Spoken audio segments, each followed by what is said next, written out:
The moment is here, you can stop your search. It's Comics by Perch. Hey everybody, this is Perch. The power of fandom. So kind of a cool moment for me just now. I like spontaneous moments. That's why I know I've run into a couple of you listeners here at a con, and I know I've had more beer than I should have because people come up to me and they're like, "You said you'd buy me a beer." I'm like, "Okay," and if I'm buying you a beer, I'm buying me a beer, and eighth person in, that starts to get that starts to get to be a rough promise.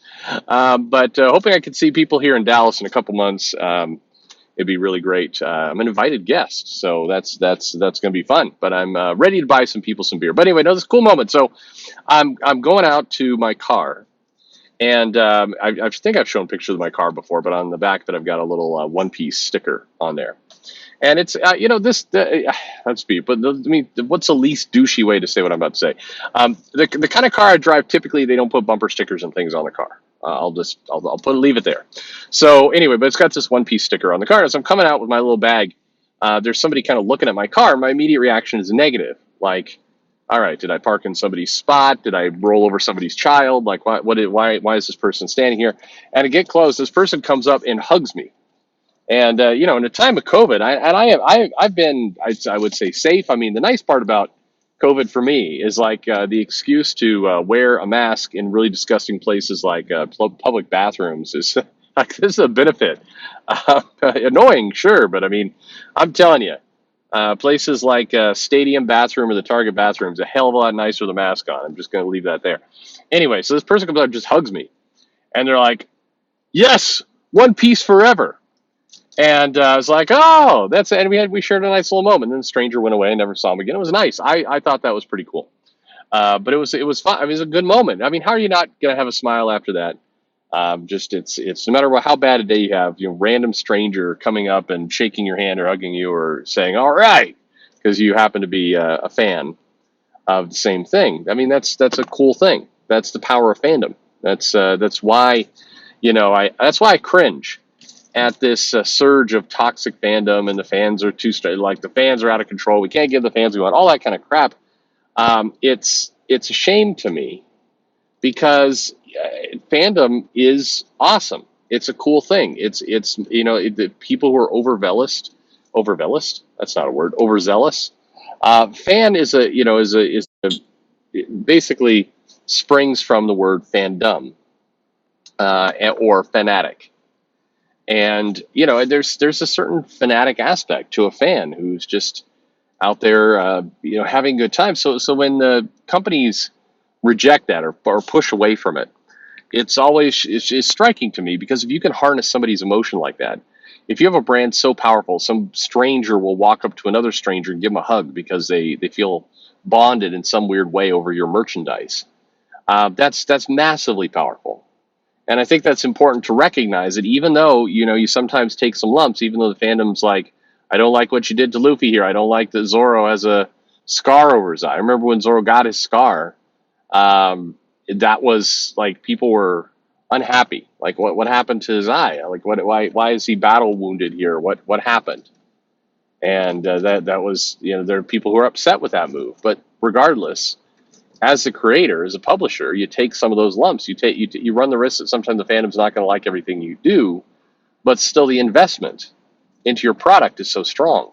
That's the power of fandom. That's why I always support fans, and why I think that fans, customers, those people are necessary to get anything going. Every now and then I notice people come into the comments, particularly when I try and do a video talking about, hey, the creators probably meant this, or here's what they were after. Now, they may not have accomplished it, but it's not necessarily the worst possible option that everybody jumps to. There could be a lot of reasons for this behavior. And I see these comments show up from time to time. Oh, it's just Perch making excuses for the mainstream again. Here's Perch. Oh, would he have this much support for the fans? Yes, dumbass, yes. Obviously, I would have this much support for the fans. Do you think this is a corporate-sponsored channel? Do you see Marvel sending people to my channel to do interviews? I've got a running joke 2 years in at this point about when Scott Snyder's going to do an interview. He's not doing an interview. We all know it at this point. He's not coming on. But of course I support the fans. Of course, I support the customers. But, here's the thing. And I think that, if this is like Dad Perch tough love time for the customers and the fans, it's time you start realizing that you have all the power in the equation. You do. There's nothing that gets you nowhere faster than the person who actually wields the power in the relationship playing the victim. Now, it is annoying. Make no mistake about it. It is annoying to watch things you love get flushed down the toilet. It is annoying when a property that you've supported for 20, 30 years gets radically uninted because some amateurish writer wants to create some attention for themselves. It is annoying. But understand that at the end of the day, you control what you spend, what you buy, what you let into your life. You are in 100% control of that. You do have the power in the equation. A lot of creators know this, and in some cases, it terrifies them. If you stop buying, if you go cold turkey, be like, you know what? No, I'm not going to let this into my, you know what? F it, no. Mary Jane break up with Spider-Man for the 50th time, this bait and switch of this relationship. Now she's got kids with some other guy. Like, no, I'm out. You don't get my money. I'm not going to buy it. I don't care. Oh, you got a J. Scott Campbell or Alex Ross cover? Ooh, I do like J. Scott Campbell, but you know what? No, I'm not supporting you anymore. You don't get my cash. You don't get to live in my head. No, you know what? I'm not going to click on videos that say, what did they, Marvel ruins Spider-Man. Marvel ruins Captain America. Marvel ruins the Punisher.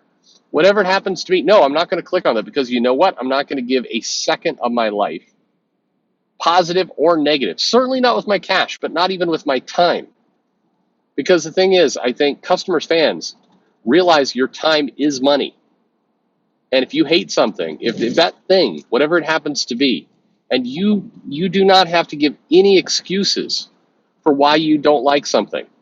It doesn't matter. Everybody gets to like what they like for whatever crazy ass reason that might be. It's a guy I knew who loved the smell of grass, not weed, not marijuana, but grass. He just liked the smell of grass. It was his favorite smell. The guy would I wish he wouldn't shut up about it. I wish I could have the smell of my grass, smell of grass in my office, smell of grass in my car. That's what he loved. I have no idea, but that's what he loved.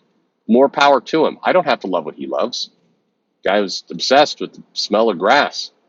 Cool. Everybody's got something. You don't have to explain yourself to anyone, but realize your own power in this situation.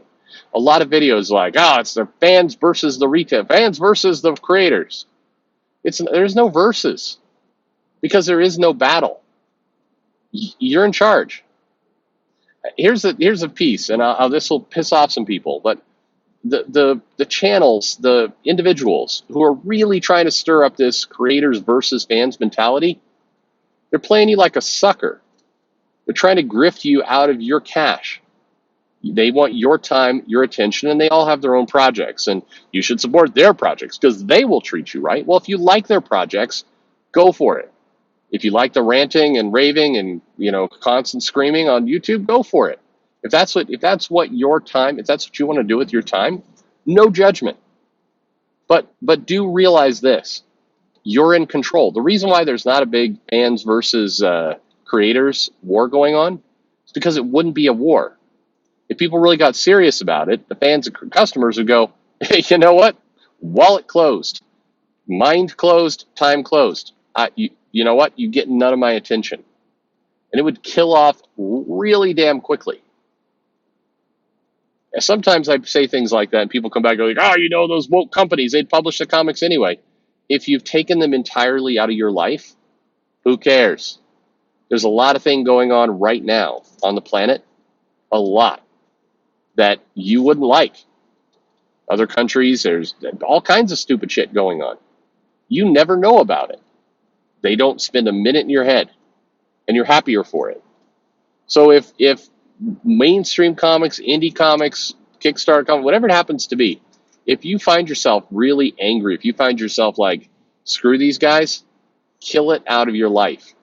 If you feel like you gain something, because sometimes I also get the response of, but Perch, if we say nothing, they win. No, not really. You win.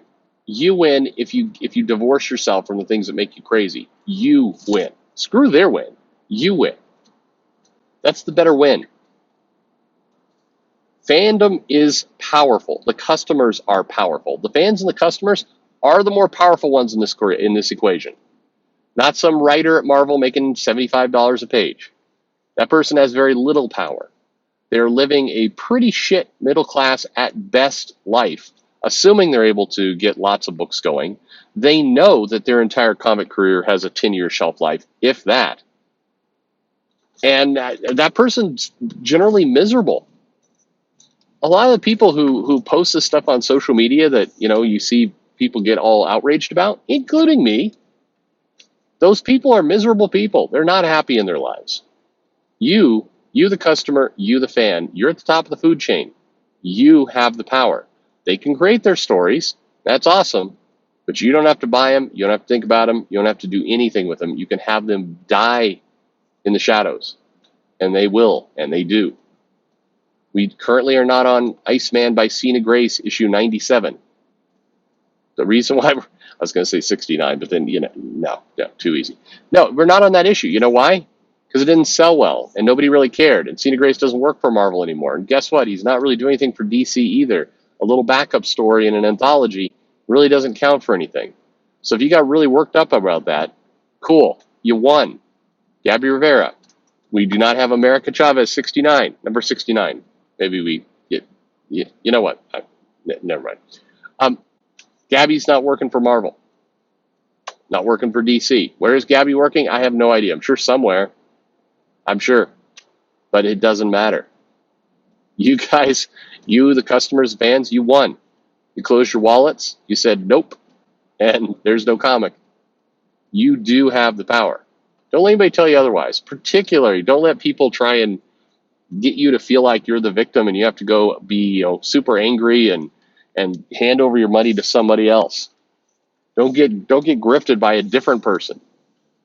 You have the power because right now, fandom is so powerful, so amazing that you could be just minding your own business, in a Target, and somebody comes up to you in the parking lot and gives you a hug because you like the same thing. There's power in that a lot of people, no corporate company can ever hold. That's your power.